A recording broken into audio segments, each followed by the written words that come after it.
Bonjour et bienvenue sur Vidéo Club 58. Aujourd'hui, une sélection de 5 suites annulées. Bah oui, parce que des fois, on lance un bon concept et pourtant, le film rapporte pas assez, donc on oublie totalement la possibilité d'une suite, voire éventuellement d'une trilogie qui pourtant était annoncée. En premier choix, je vous propose Pixel. Alors Pixel, c'était une tentative donc de Chris Columbus de faire des films autour du jeu vidéo. En gros, les extraterrestres attaquent la Terre, mais sous forme de jeux vidéo old school, ce qu'on va appeler le rétro gaming. Et en fait, c'est un film qui fonctionnait vachement bien, qui avait de très très bons effets spéciaux, qui était drôle, avec son ambiance rétro. En fait, je trouvais que ça fonctionnait super bien. Mais Pixel, c'est un film qui va pas assez bien marcher. C'est un film qui va marcher, hein, mais vraiment pas suffisamment par rapport à ce que ça a coûté. Ça va pas totalement trouver son public. Déjà, ceux qui sont pas branchés jeux vidéo, forcément, ne vont pas aller voir Pixel. Voilà, j'ai souvenir de cette affiche que vous avez à l'écran avec ce Pac-Man géant. Et j'ai souvenir aussi de la scène qui correspond à ça, qui est juste excellente.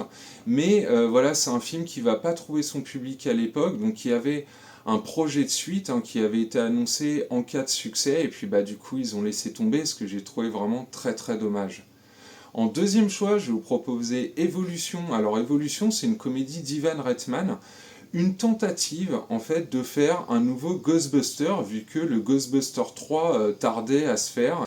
Donc quand il se lance dans l'idée d'évolution, il va convoquer une équipe qui là doit interagir du coup contre des extraterrestres. Alors c'était un film qui était plutôt plaisant, moi je trouvais que le casting fonctionnait bien avec des têtes qu'on connaissait plus ou moins à l'époque, dont David Duchovny et le fameux Stifler d'American Pie.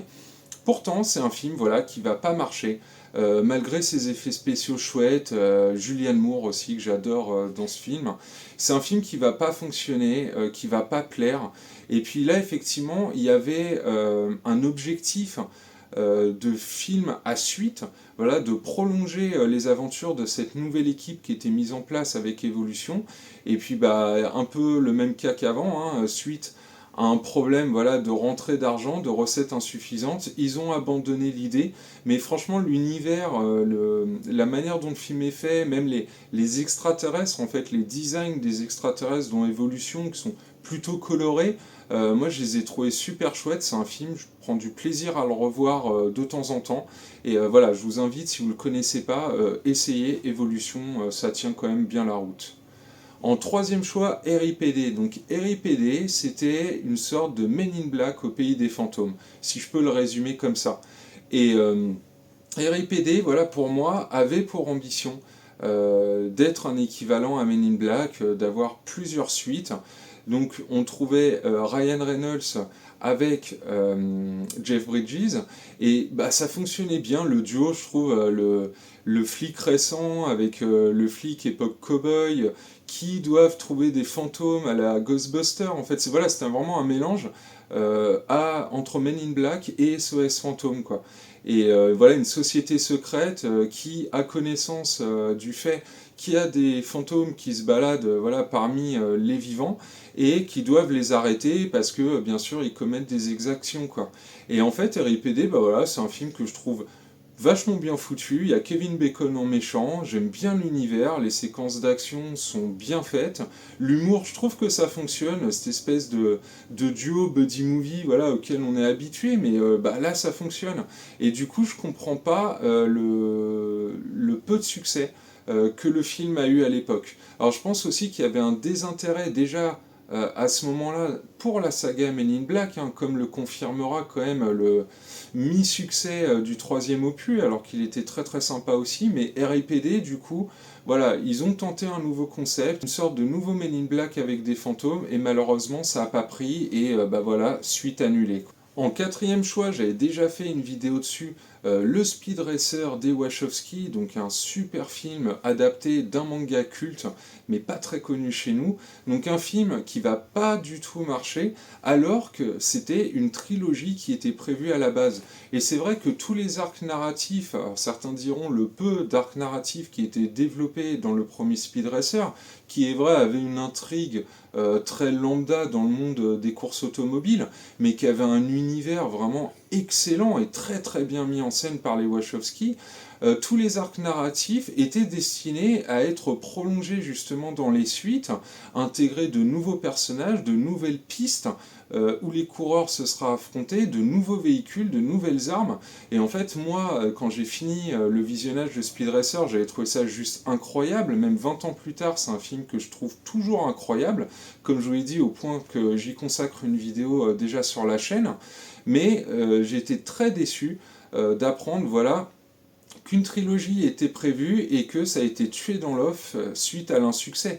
Ce qui se passera également pour leur film à venir, hein, Jupiter Ascending, qui était prévu pour être une trilogie et qui, pareil, après un premier épisode plutôt satisfaisant, en tout cas pour ma part, n'a pas eu ces arcs narratifs de développer dans des suites, quoi. Quand on voit le succès de la trilogie Matrix, quel que soit l'épisode qu'on préfère, en tout cas la cohérence de cette trilogie, je trouve ça dommage que Speed Racer n'ait pas eu droit à une suite, au moins un 2, qui, s'il avait été voilà, le Matrix Reload de Speed Racer, voilà, elle aurait été juste une folie, quoi. Donc voilà, je voulais vous proposer le Speed Racer des Wachowski, donc qui a bidé et qui n'a pas eu de suite. Et en dernier choix, une production de Peter Jackson, moi, que j'avais adoré au moment de sa sortie, Mortal Engine. Donc une sorte de film steampunk avec un univers donc vraiment propre à lui, des super effets spéciaux. Bah voilà, si vous aimez les effets spéciaux qui sont présents dans les films de Peter Jackson, bah on était face au même type, hein, puisque c'est la Weta qui s'en occupait également. On a un bon casting, comme je l'ai déjà dit, l'univers est très chouette. Les personnages, je trouve qu'on s'y attache. On comprend très bien les enjeux très rapidement et visuellement, voilà, je trouvais que c'était une belle claque.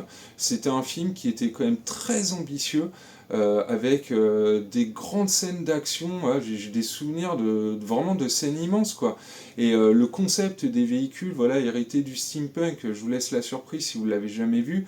C'est super, quoi. Et vraiment, pour moi, c'est un film qui méritait vraiment d'être développé dans des suites.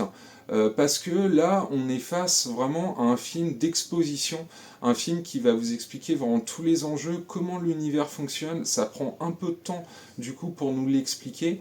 Et je trouve ça vraiment dommage qu'il n'y ait pas eu de suite au cinéma, parce que là, c'était vraiment du très très grand spectacle. Après, bah, le film n'a pas fonctionné, est sorti, je pense, au mauvais moment, n'a attiré personne. Voilà, personne n'était intéressé par cette proposition. Pourtant, voilà, des productions de Peter Jackson, il y en a eu des très très bien, je pense en particulier à District 9, et qui lui a eu un très très bon succès à l'époque, et je trouve ça dommage, voilà, que ce Mortal Engines soit passé complètement sous les radars. Je pense, vous me direz dans les commentaires si vous connaissez ce film, si c'est un film, comme je le pense, qui est déjà un peu oublié alors qu'il n'est pas si vieux. Et moi vraiment c'est un film, je vous engage à l'essayer si vous le trouvez d'une manière ou d'une autre, tout simplement parce que vous n'allez pas vous ennuyer. Il est très spectaculaire et au moins il a un univers pour le coup totalement original, même si c'est influencé, voilà, de Jules Verne, du steampunk en général. Je trouve qu'il y a très peu de films qui évoluent dans cette sphère-là du steampunk, hein, parce que c'est relativement coûteux. Il faut voir le projet BioShock, voilà, qui est reporté depuis X années. Parce que c'est un projet qui serait trop violent et trop coûteux pour n'importe quel studio. Et pour moi, en fait, Mortal Engine, bah, lui est suffisamment accessible en fait pour qu'un public ado soit intéressé, mais également des adultes. Donc voilà, lui c'est vraiment un film, je comprends pas pourquoi il n'a pas fonctionné, hormis, je vous dis, sûrement un mauvais timing au niveau des calendriers de sortie. Il s'est peut-être retrouvé face à quelque chose de beaucoup plus attendu, de beaucoup plus balèze, mais sûrement de beaucoup moins original aussi au niveau de son univers. Donc voilà, je voulais vous proposer une sélection de 5 suites qui n'existent pas, voilà, des suites qui ont été annulées suite à l'échec de leur film initiateur. Pour la plupart, comme je vous l'ai dit, je trouve ça très décevant que ces suites n'existent pas. Et donc voilà, en tout cas, si cette sélection vous a plu et si vous avez d'autres idées justement comme ça de suites qui n'ont jamais vu le jour à cause d'un succès, n'hésitez pas à me le mettre dans les commentaires. Ça fera peut-être le sujet d'un volume 2 pour cette catégorie. Je vous remercie beaucoup d'avoir suivi cette vidéo et je vous dis à très bientôt pour une nouvelle sélection.